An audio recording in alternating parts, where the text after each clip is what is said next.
Millions of people along Florida's Atlantic coast are watching and waiting tonight as Hurricane Dorian grows into a major menace.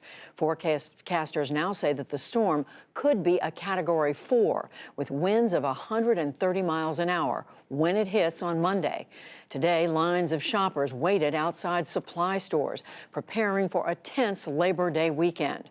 Governor Ron DeSantis said it's the smart move.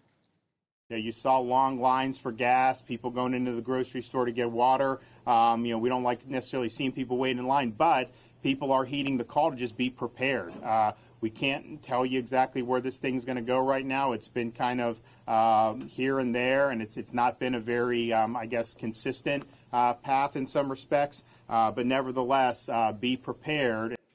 DeSantis also declared an emergency for the entire state. And President Trump said he is canceling a planned trip to Poland to keep an eye on the storm. We will hear from the National Hurricane Center after the news summary. The U.S. Justice Department's Inspector General says that former FBI Director James Comey mishandled memos of conversations with President Trump. Today's report concluded that he broke FBI rules by arranging for a journalist to see one memo. The report states that, quote, Comey set a dangerous example by using sensitive information to build public pressure. It also found that none of the information was classified. The Justice Department has already declined to prosecute. The U.S. Environmental Protection Agency called today for revoking Obama-era rules on methane leaks at oil and gas drilling sites. The proposal would exempt some companies from monitoring leaks of the gas that contributes to climate change. We'll look at the details later in the program. In Britain, resistance is mounting to Prime Minister Boris Johnson's move to suspend Parliament before the Brexit deadline of October 31st. Today, protests, general legal challenges, and petition drives gathered steam. The opposition Labour Party leader, Jeremy Corbyn, vowed to fight the move when Parliament returns from its summer recess. We will be back in Parliament on Tuesday to challenge Boris Johnson on what I think is a smash-and-grab raid against our democracy, where he's trying to suspend Parliament in order to prevent a serious discussion and a serious debate to prevent a no-deal Brexit. By suspending Parliament, Johnson gives opponents little time to prevent Britain from leaving the European Union without a formal agreement.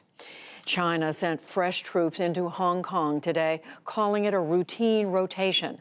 State television showed dozens of soldiers arriving in Hong Kong overnight and tanks rolling through otherwise empty streets. The deployment raised fears about a possible crackdown on pro-democracy protests. Hardliners in Colombia's main rebel group, the FARC, issued a new call to arms today. It was a blow to a 3-year-old accord that ended decades of fighting.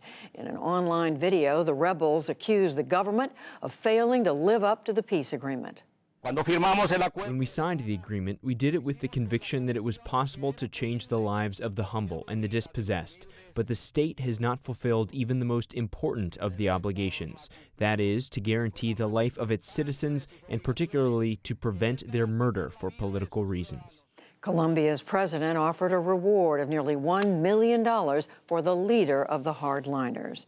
Back in this country, there is word that the mumps virus has swept through crowded migrant detention facilities in the last 12 months. The Centers for Disease Control and Prevention says mumps appeared in 57 facilities across 19 states. Nearly 900 migrants and more than 30 staffers came down with the illness. Top federal health officials issued a national warning today about marijuana use by teenagers and pregnant women and the risk to developing brains. More and more states and cities have legalized marijuana for medical or recreational use. But Surgeon General Jerome Adams, along with Health and Human Services Secretary Alex Azar, said the drug is dangerous. Not enough people know that today's marijuana is far more potent than in days past. The amount of THC, the component responsible for euphoria and intoxication, but also for most of marijuana's documented harms, has increased 3 to 5-fold over the last few decades. Or as I like to say, this ain't your mother's marijuana. The federal government still classifies marijuana as a controlled substance. A major study in the U.S. and Britain has found 5 new genetic variants that may be linked to same-sex sexual behavior. But the researchers say there may be thousands more, and they also reaffirm that genes alone do not determine whether someone's orientation will be gay or lesbian. The story involved 500,000 people in the largest project of its kind. Alabama Governor Kay Ivey apologized today for wearing blackface during a college skit 50 years ago. Her then-fiancé had described the episode in a radio interview. Ivey said today that she does not remember the skit, but does not deny it either. And the first-term Republican said, quote, "That is not who I am today." And on Wall Street, stocks rose on hopes for progress in upcoming U.S.-China trade talks. The Dow Jones Industrial Average gained 326 points to close at 26,362. The Nasdaq rose 116 points, and the S&P 500 added 36. Still to come on the NewsHour, preparing for landfall as Hurricane Dorian churns across the Atlantic.